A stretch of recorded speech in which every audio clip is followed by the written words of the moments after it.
11절 말씀입니다. 이사야 61장 6절에서 11절 말씀.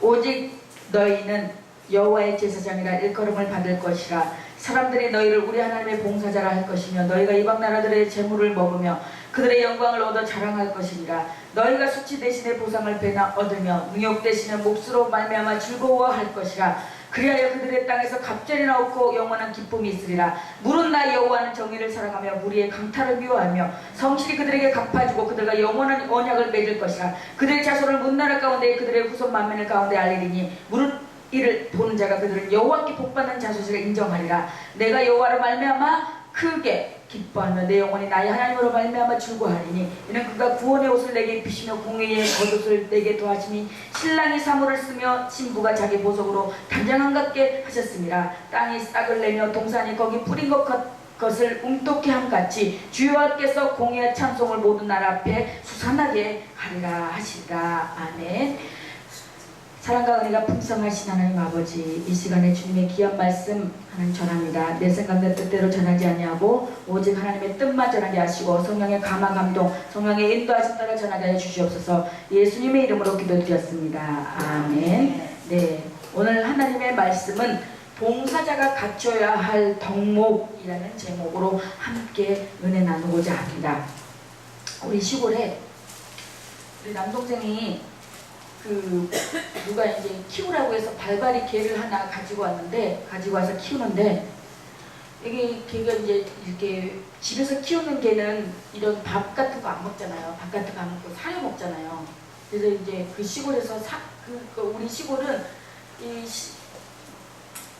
나가려고 해도, 마트를 나가려고 해도, 수표를 가려고 해도 배를 타고 나가야 돼요. 그러니까 이 개 사료 떨어지면은 서로 나가야 되고 귀찮으니까 집에서 키우던 개라서 그래서 어떻게 할 수가 없잖아요. 그걸 또 집에서 키웠던 건데, 그러니까 뭐 또 이제 이 발발이라서 또 미용을 해줘야 돼요. 미용을 안 해주면은 털이 이렇게 자라갖고, 한번 집에 갔는데 완전 이건 개인지 사자인지 머리가 자라갖고 근데 그것도 이제 미용 잘라주려면 돈이 들어가잖아요. 그러니까 이제 아빠가 생각다 못해 사료비는 들어가고, 그러니까 이제 그 개를 데리고 저 산 꼭대기로 올라갔대요. 이제 거기다 놓고 이제 아빠는 이제 어떻게 할 수가 없으니까 이제 거기다가 버려놓고 온 거예요. 집에 와서 보니까 다시 와 있더래, 그 개가. 그래가지고 그래도 개는 우리는 귀찮으면 버리지. 아빠 하는 말이 그렇더라고요. 웬만한 사람보다 낫다고. 그 잊어버리지 않고 그래도 그 주인 알고 그 길을 어떻게 기억하고, 아무튼 산 꼭대기로 올라갔대. 근데 너들 찾아갖고 아빠보다 더 빨리 집에 와 있더래요. 그런 것처럼 우리는 어떻게 보면은 그 주인이 버림에도 불구하고 그 주인을 잊지 않고 주인한테 다시 돌아오는 그 개를 보면서 어떻게 보면은, 그래서 개가 사람보다 낫다라는 말이 나오지 않았나 생각해 봅니다. 바울은 일찍이 우리가 살아도 주를 위하여 살고 죽어도 주를 위하여 죽나니 그러므로 사나 죽으나 우리가 주의 것이로다고 했습니다. 충성을 고백하고 사는 목적은 분명히 할 일이 있습니다. 우리가 오늘 이렇게 우리 변호순 성도님도 아프고 팔이 아프고 약속이 있음에도 불구하고 예배를 드리기 위해서, 하나님 앞에 예배자로서 성공하기 위해서 이렇게 오셔서 말씀을 듣기 위해서, 주의를 범하지 않기 위해서 오셨다는 그 말씀이 제가 되게 감동을 받았어요. 정말 우리가 이 살아가는 목적이, 정말 우리가 예수님을 믿는 목적이, 예수님을 섬기는 목적이 분명해야 돼요. 이것도 아니고 저것도 아니고 물에 물 탄 듯 술에 수 탄 듯 그러면은 세상 사람들과 거의, 이건 세상 사람들보다 더 못할 수가 있어요. 그래서 우리는 분명해야 돼요. 독일의 유명한 철학자 쇼펜하우어에는 사람은 나는 무엇을 위하여 사는가를 스스로 물어야 하며 이에 대한 분명한 대답을 가지고 자기 자신이 스스로 늘 물어봐야 돼요. 나는 무엇 때문에 사는 거야? 나는 여기 아름다운 교회를 왜 오는가? 아름다운 교회에 무엇 때문에 오는가? 스스로 자기 자신에게 물어보십시오. 물론 이 질문 없어도 살아갈 수 있습니다. 그러나 그런 사람은 그저 본능에 따라 살 뿐입니다. 사람의 본능에는 죽지 않고 살아야 한다는 생욕, 먹어야 하겠다는 식욕, 또 성욕, 탐욕 다 갖추고 있습니다. 그러나 이런 것들은 짐승들도 가지고 있습니다.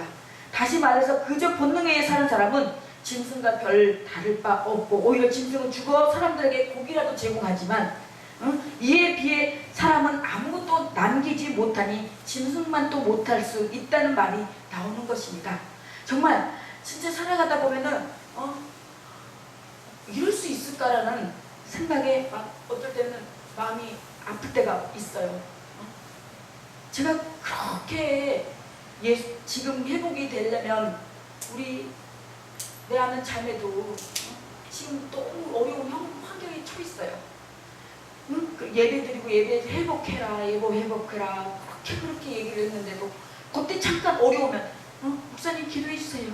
또 잠깐 지나면 이제 괜찮아지면 또 저게 되고, 그래서 내가 뭐라고 말도 안 듣고 세상으로 자꾸 저기 하고 하는 거 내가 기도해 주면 뭐해? 그랬다가도 그 영혼이 불쌍해서 또 기도해 주고 또 돌아오기를 바라고. 그런데 우리가 사람이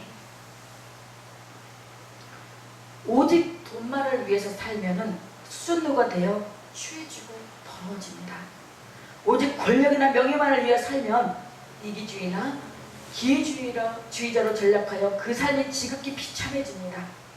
이처럼 사람은 그가 무엇을 위하여 사느냐에 따라서 세계관과 가치관이 결정되는 것입니다. 심지어 어떤 종교나 어떤 교회만을 위하여 산다면 그 사람은 그 종교나 교회의 종이 되어 우상숭배자라는 그늘을 벗어나지 못할 것입니다.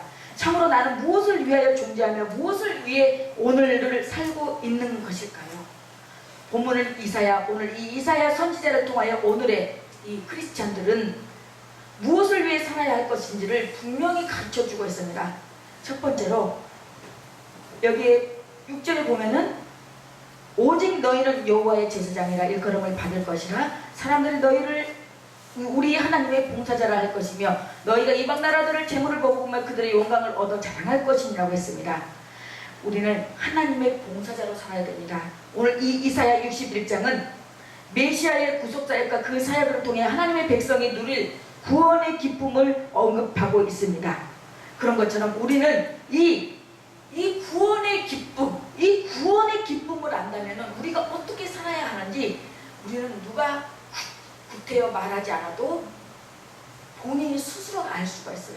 하나님의 이 구원의 감격을 안다면 하나님의 봉사자로 살아가라고 해도 살아가라고 해라, 봉사해라, 일해라 하지 않아도 스스로 자발적으로 한다는 것이죠. 그래서 구약의 대선지자 중에 선지자인 이사야는 총 66장의 이사야서를 통해 크게 두 가지를 전해주고 있는데, 첫째는 심판이고 둘째는 구원. 근데 첫 번째 부분을 제1 이사야서라고 하고 둘째 부분은 제2 이사야서라고 합니다. 둘째 부분의 구원은 예수 그리스도 즉 고난받은 종을 통한 구원을 예언하고 있습니다. 특히 61장 1절을 보면 주 여호와의 영이 내게 내리셨으니 이는 여호와께서 내게 기름을 부으사 가난한 자들에게 아름다운 소식을 전하게 하려 하심이라. 나를 보내사 마음이 상한 자를 고치며 포로된 자에게 자유를, 갇힌 자에게 노임을 선포하며 라고 했습니다. 이에 예수님이 이 세상을 행하실 선교 사역을 예언하고 있습니다. 저도 이 신학교 가기 전에 이 말씀을 하나님께서 주셨어요. 그래서 이 주 여호와의 영이 내게 내리셨으니 이는 여호와께서 내게 기름을 부으사 가난한 자에게, 이 막 돈 없고 뭐 헐벗고 굶주린 그 가난한 영혼도, 그런 가난한 영혼들도 있지만 이 가난한 자, 예수 그리스도를 모르는 자, 복음을 모르는 자들에게 그들에게 복음을 전하고 아름다운 소식, 이 복음을 전하게 하려 하심이라. 나를 보내사, 예수 그리스도를 보내사 마음이 상한 자를 고치며 포로된 자에게 자유를, 갇힌 자에게 노임을 선포하며 그들을 상한 심령을 치유하고, 예수 그리스도를 성하여서 그 상한 심령을 치유하고 포로된 자, 악한 심령들에게, 악한 것들에게 눌린 그 심령을 치유하고, 갇힌 자. 요즘은 정말 많은 이 정신적으로 이 보여지는 병도 있지만 마음의 병이 얼마나 많은지 몰라요. 마음의 병이. 그래서 이 마음의 병을 치유받아야 돼요. 치유를 해줘야 돼요. 혼자 치유할 수가 없어요. 약이요, 세상 정신과 약이요, 그때뿐이에요. 그때뿐이고, 저도 예전에 잠이 너무 많아서 그때는 이런 부분에서 영적인 세계를 잘 몰라서 잠이 너무 많으니까 세상에 잠 안 오는 것도 너무 힘든 거예요. 그래서 이제 약을 이렇게 가서 병원에 가서 이제 약을 처방해서 이제 받았는데 세상에 먹고 자는데 장구 같지가 않는 거예요. 사람이 몽해가지고 무슨 환상이 떠 있는 그런 기분이에요. 야, 이거 먹으면 안 되겠다. 그래서 야, 이 잠이 안 온 것은 하나님이 기도시키나 보다. 안 오면 안 온 대로 억지로 자려고 하지 말고, 안 오면은 성경을 보다가 기도하다가 그러다가 저게 정말 이 약은, 이 정신과 약은 이렇게 먹을 게 못 되겠더라고요. 그래서 우리가 이 주 여호와의 신이 내게 임하셨으니 이것은 곧 복음 전하는 선교 사역이고, 그리고 그 다음에 이어지는 오늘의 본문은 구원받은 자, 다시 말하면 기독자의 사명이 무엇이며 무엇을 위해 살아갈 것인지를 교훈을 남기고 있습니다. 그 교훈의 첫머리가 너희는 여호와의 제사장이요 너희는 하나님의 봉사자라고 했습니다. 우리 각자 목사, 전도사, 권사, 장로만 봉사자고 제사장이 아니라 우리는 여기 다 계신 성도님들, 다 하나님을 믿는 성도님들은 다 하나님 앞에 다 성도고, 하나님 앞에 예배자로서 하나님 앞에 우리는 다 봉사자예요.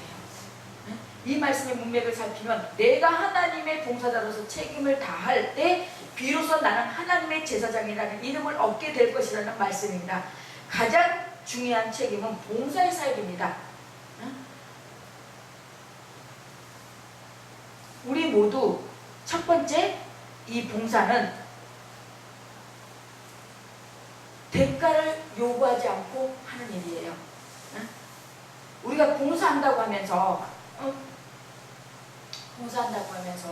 바르고, 알아주길 바라고, 세워지길 바라고, 칭찬해주길 바라고, 안 해주면 또 서운해하고, 그것보다는 안 알아주든 하나님은 대가 없이 요구하지 않고 하는 일을 봉사라고 합니다. 두 번째로 강제적으로 아니라 자발적으로 하는 거, 스스로, 그리고 자기 마땅히 해야 할 책임 이상을 하는 것. 이러한 얘기가 다른 얘기에 유익을 끼칠 때, 그리고 자신의 사랑과 희생에 동반될 때 비로소 봉사라고 할 수 있다는 것입니다. 하지만 무엇보다 중요한 것은 복음에 대한 봉사를 하는 것입니다. 주의 몸된 교회에 대한 봉사입니다.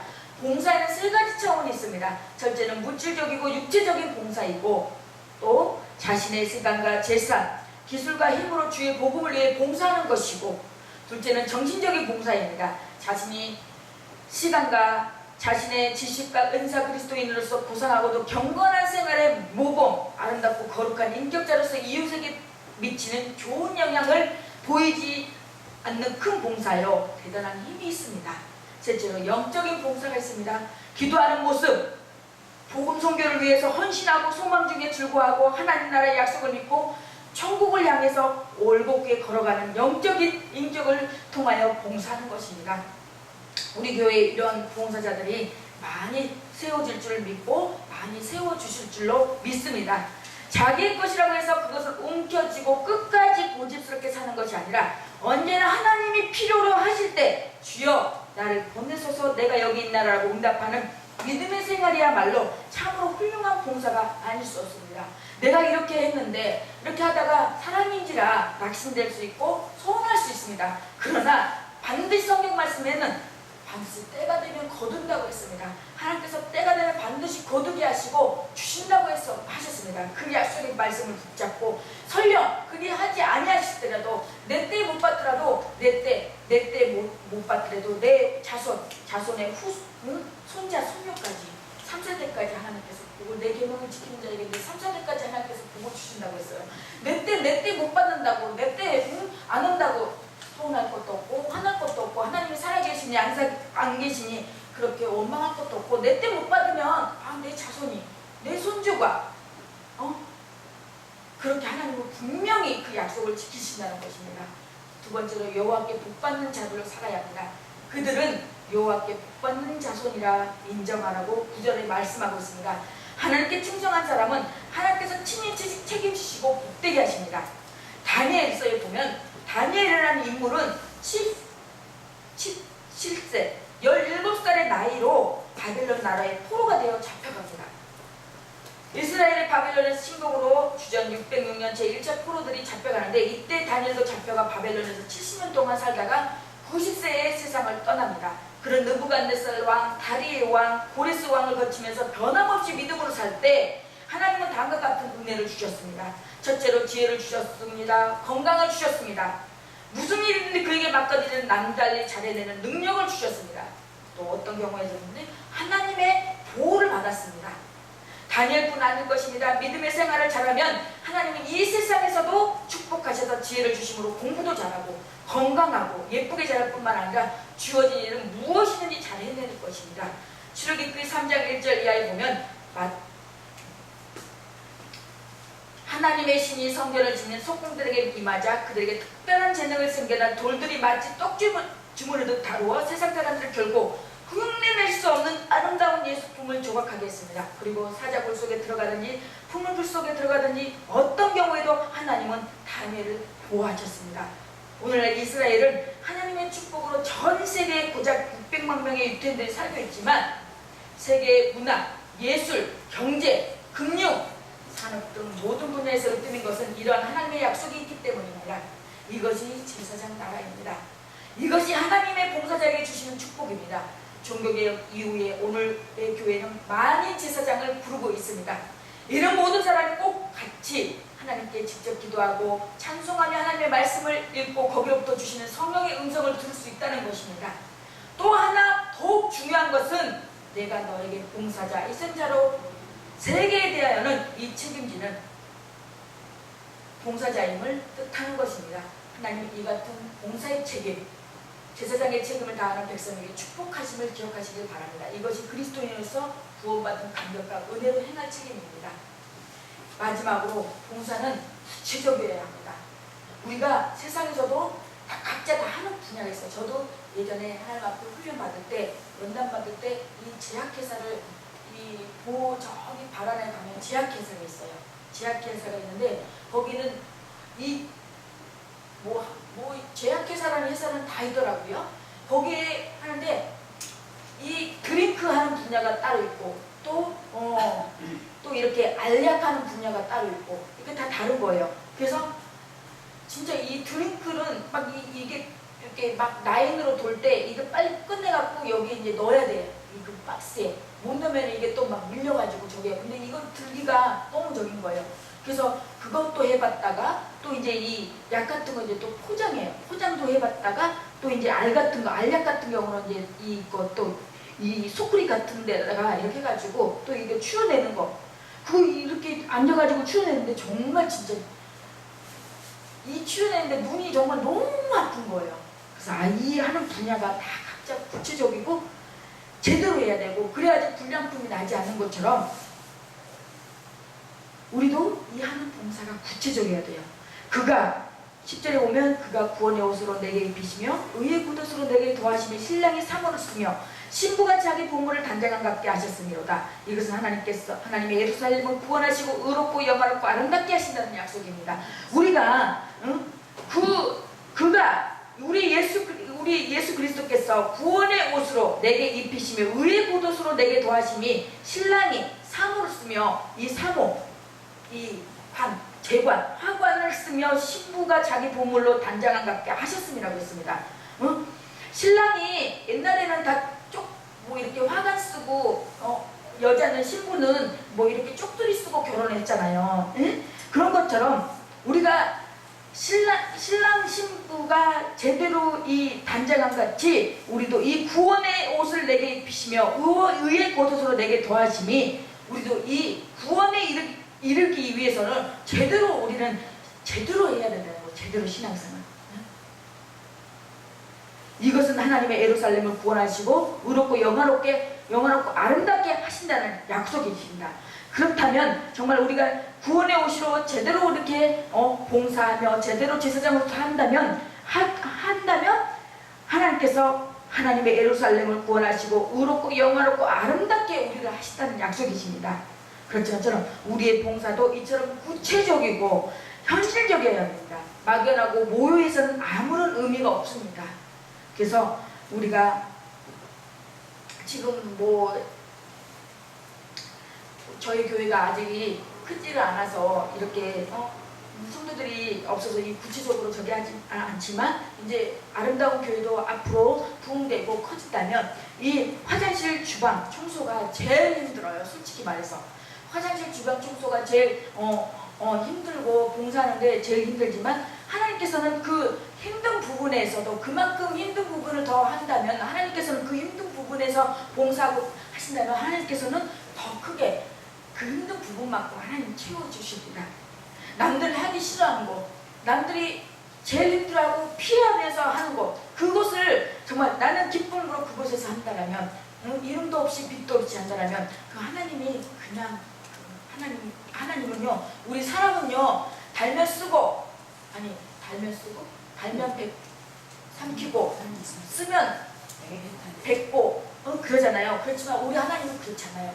우리 하나님은 정말 우리의 머리카락 하나도 세신 바 되신다고 했었어요. 그런데 우리 안고 일어섬을 다 하시고 우리 생각까지 다 하신다고 했어요. 근데 하물며 우리가 이 하나님의 성전에 하는 거 하나님이 모르실 것 같아요. 다 하세요. 그래서 우리는 그러한 부분에서 현실적으로 잘 파악을 해야 되고, 또 둘째로 우리는 이 어려운 일, 슬픈 일 당했을 때 우리는 그런데 잘 가서 서로 위로하고, 우리는 특히 가난하고 어려운 가정을 찾아가서 위로하며 이를 전도의 기회로 삼아야 돼요. 그리고 세 번째로 언어 봉사에 유의해야 돼요. 언어 봉사.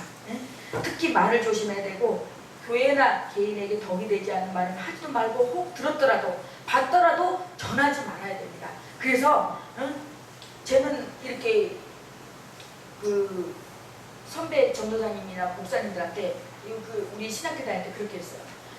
벙어리 3년, 김어거리 3년, 봉사 3년. 봐도 못 본 척, 알아도 못 들은 척, 들어도 못 들은 척.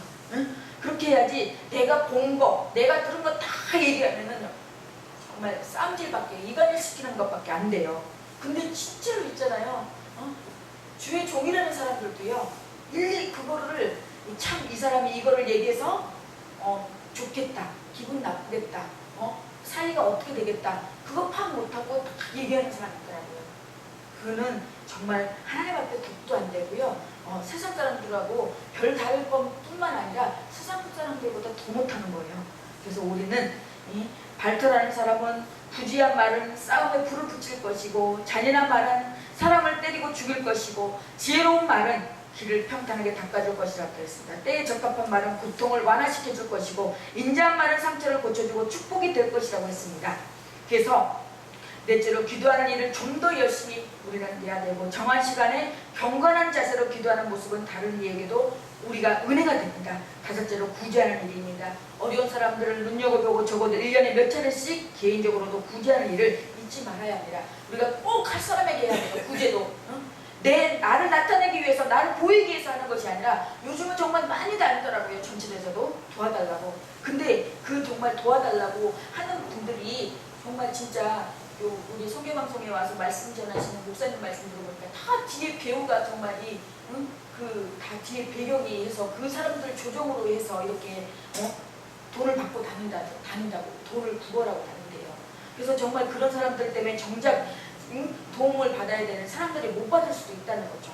그래서 우리는 이 가난한 사람 꼭 하나님 앞에 물어보고, 구제도 선교도 하나님 앞에 꼭 물어보고 해야 된다는 거죠. 그래서 저희 이제 아름다운 교회도 구제하는 것을 구체적으로 이렇게 하나님 앞에 어떤 체계적으로 어떤 이렇게 개념이 있게 하려고 해요. 이거는 정말 이렇게는 하나님께서 별로 기뻐하지 않으신다는 걸 저는 기도하면서 그렇기 때문에 어떤 개념이 있어야지, 이거는 이것도 아니고 저것도 아니면 이거는 아닌 것 같아요. 다섯째로 교회 바깥의 단체나 교회 기관과 접촉하거나 관계를 가질 때는 그것이 아무리 좋아도 반드시 담임 목사에게 의논하고 상담해야 돼요. 그래서 그곳이 어떤 곳인지 저번에 우리 성도님이 어떤 단체 얘기를 해주는데 그거 아니거든요. 거기는 가면 절대 안 되는 곳이에요. 그래서 거기 가지 마시라고 그렇게 말씀드렸는데 그런 부분이 있으면 저한테 꼭 얘기를 하시고 여쭤보세요. 물어보시고 요즘에는 정말 있잖아요. 분별 잘해야 되고요. 잘 가야 돼요. 그렇지 않으면요. 재산 다 탕진하고 가정 다 파괴되고 그것뿐만 아니라 내 영혼이 죽어버려요. 내 영혼이. 그래서 꼭 그렇게 하시고 일곱째로 헌금 생활을 좀 더 무게 있게 해야 합니다. 어려운 가운데에서도 또 오해하지 마시고 우리 어르신들한테 하는 소리가 아니라 여기 이 방송을 듣고 계신 분들도 있고 또 우리가 어려운 가운데서도 힘겹게 헌금하는 성도와 재직이 있는가 하면은 그렇지 못한 사람도 있어요. 정말 진짜 정말 헌금을 그렇게 하시는 분들은 정말 있어서 하는 사람들이 아니라 가난한 중에서도 자기 힘든 중에서도 그 하나님 앞에 그 헌신을 하고 헌금을 하더라고요. 그래서 정말 예전에 나 교회 이렇게 부교육자 생활할 때 그 교회 성경 건축을 하는데 정말 힘들어요. 힘들게 사시는 권사님 한 분이 계셨는데 그 권사님이 그 성경 건축하는데 얼마 이렇게 헌금하셨다고 그 말씀을 듣는데 그 권사님 그 헌금한 거 꼭 아무런 의미가 없었을까요? 그냥 하나님이 그냥 딱 입 닦았을까요? 아니요. 그 권사님 그 건축 헌금함으로 말미암아서 그 자녀들 보이지 않는 자녀들에게 그 직장 승진의 축복과 손주들의 그 축복과 정말 그 간증을 하는데 정말 놀랍더라고요. 그런 것처럼 우리가 꼭 하나님 앞에 내가 하나님 앞에 오늘 이렇게 헌금한 거 딱 이것만 해야지 그렇게 생각하지 마시고 내가 마음에 감동해 하나님 앞에 더 드리고 싶다 그러면 하나님 앞에 더 드리시고 꼭 정해진 그 저기가 아니라 여기가 어떤 이 무슨 세상적으로 뭐 이렇게 모여지는 단체가 아니잖아요. 그렇기 때문에 저는 제가 그거 여기 더 받는다고 해서 아름다운 교회 더 뭐 물질적으로 풍성해지고 아름다운 교회에 어떤 그 더 큰 혜택은 되는 건 솔직히 없어요. 그렇지만 그러므로 인해서 우리가 복 받는 거는 하나님 앞에 우리 성도님들이 복 받는다는 것이에요. 그러니까 꼭 인색함으로 정해진 딱 이렇게만 하지 마시고 우리 어르신들 이제 하나님 앞에 이제 가실 날이 멀지 않잖아요. 예? 솔직히 말하면 이제 저보다 솔직히 말하면 더 하나님 앞에 가실 날이 더 가깝잖아요. 이왕이면 하나님 앞에 가서 정말 잘했다 칭찬받고 너 이렇게 아유 내 딸아 이 세상에서 정말 나한테 이거 한 거 나 조금 더 하나도 잊지 않았다. 그리고 그 말씀을 듣고 정말 하나님 앞에 포옹받는 하나님께서 정말 끌어안아주는 그런 우리 성도님들이 다 됐으면 좋겠고요. 그래서 우리가 교회를 사랑하고 주님을 진실로 사랑한다면 자기 희생이 있어야 합니다. 자기 할 것 다 하면서 교회 일을 할 수 없고 자기 쓸 것 다 쓰면서 하나님께 드릴 예물을 묻는 것입니다. 나는 무엇을 위해 사는가?